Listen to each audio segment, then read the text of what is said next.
Hello students, I'm Dr. Himanshu Kandpal, Assistant Professor English, Government MS College for Women, Bikaner. In this video, we are going to focus on Elizabethan prose which flourished during the period of Queen Elizabeth. The Elizabethan age refers to the period of Queen Elizabeth's first reign. The period was marked with vigorous intellectual thinking, explorations, adventure, and advent of the Renaissance spirit. All these factors left a great influence on the literature of the age. We can see there are several aspects of the Renaissance. The new learning is one. The others are Reformation, the growth of the nationalism, the exploration of the world. And intimately connected with the Renaissance are the invention of printing and the spread of education. We must carefully avoid the error of limiting what is to be understood by the Renaissance. It is not to be identified, for instance, with the new learning, but it embraces that and all the changes which were brought about. It is the spirit which was the motive behind them all. English prose took significant strides in the Elizabethan age. Stimulus in this direction was given by the work of the translators who familiarized. Much of the translation was done during the Elizabethan time, and this was the reason that the reading public was familiarized. They become familiar with Spanish and Italian romance and short stories. A lot of prose works with theme ranging from Platonic idealism to realism and romance were created. Romance dominated all types of literature.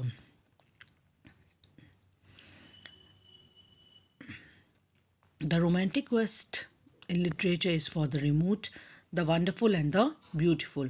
All these desires were abundantly fed during the Elizabethan age, which is our first and greatest romantic epoch. On the one hand, there was the revolt against the past, whose grasp was too feeble to hold in restraint the youth of the Elizabethan age. On the other hand, there was a daring and resolute spirit of adventure in literary as well as in the other regions, and most important of all, there was an unmistakable buoyancy and freshness in the strong wind of the spirit. It was the adherent youth of English literature, and the achievement was worthy of it. Though the poetical production was not quite equal to the dramatic, it was nevertheless of great and original beauty, as can be observed from the disputes of the time. The passion for poetry was absorbing, and the outcome of it was equal to expectation.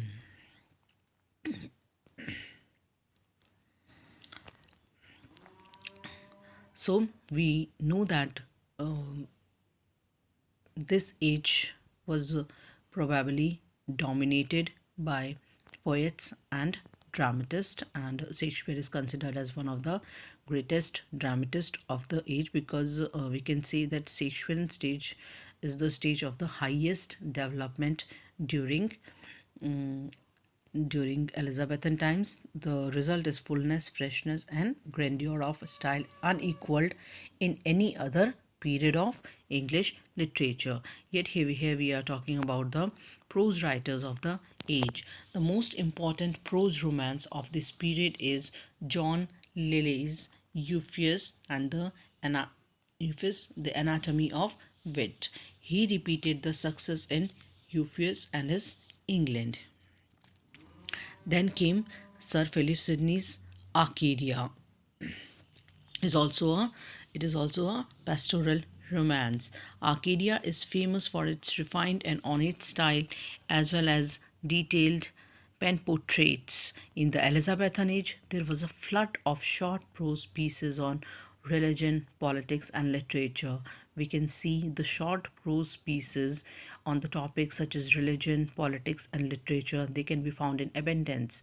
Pamphlets became very popular during to the availability of cheap mass printing. As printing was introduced in England, it became cheap to print anything in form of pamphlets. English pamphleteering was fresh and full of vigor. Notable pamphleteers of the age include Robert Greene. He was a dramatist, poet, and pamphleteer who wrote 25 works which established him in the literary circle of the time. His short story, The Coney Catching Tracts, became very famous along with his work Friar Bacon and Friar Bungie. Thomas Delany was known for his realistic prose fiction. Though basically he was a pamphleteer and ballad writer, however, his novel The Gentle Clough also established him as a successful fiction writer. His narrative is devoted to the glorification of craft, weaving, and shoemaking. Thomas Dekker, dramatist and writer of prose pamphlets, is known for his lively depiction of London life. He has given not novels but social studies, and the best of them is the Gull's Hornbook. So we can say that the literature of the Elizabethan age was not entirely based on imagination.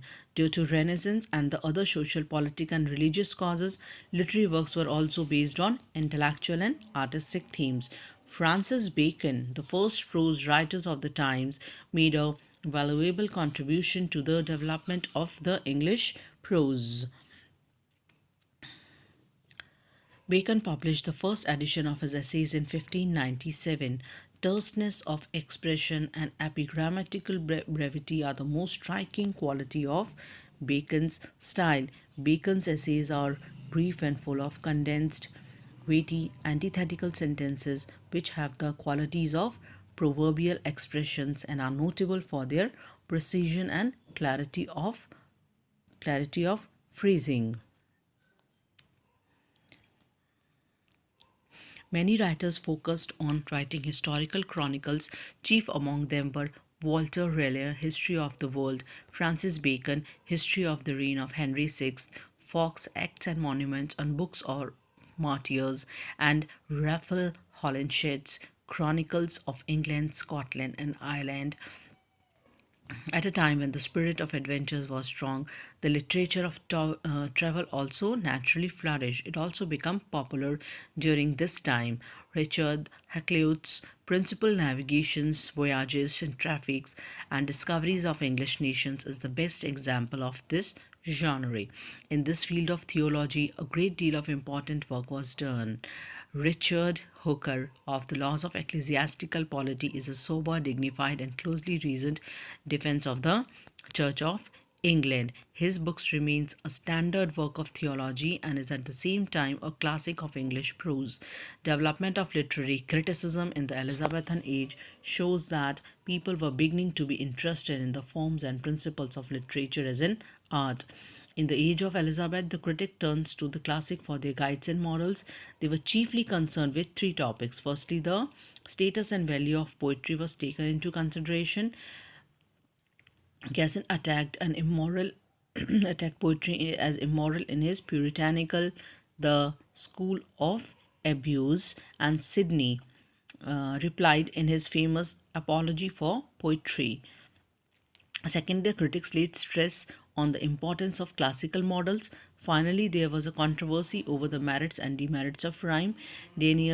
Samuel Daniels, famous A Defense of Rhyme, asserted the right of every literature to its own customs and tradition. Other similar works of some importance are William Webb's Discourse of English Poetry and George Putnam's Art of English Poesy.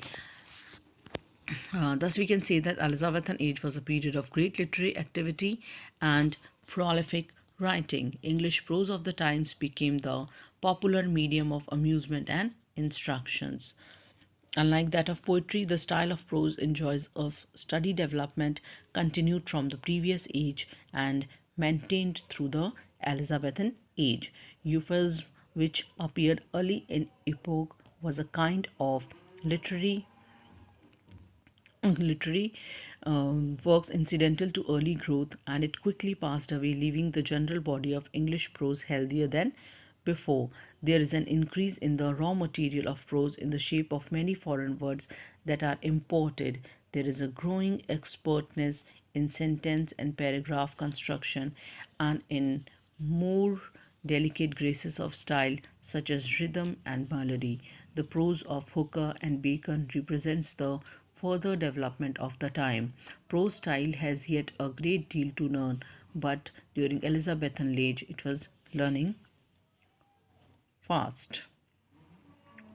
This is all about the prose of Elizabethan age. Thank you.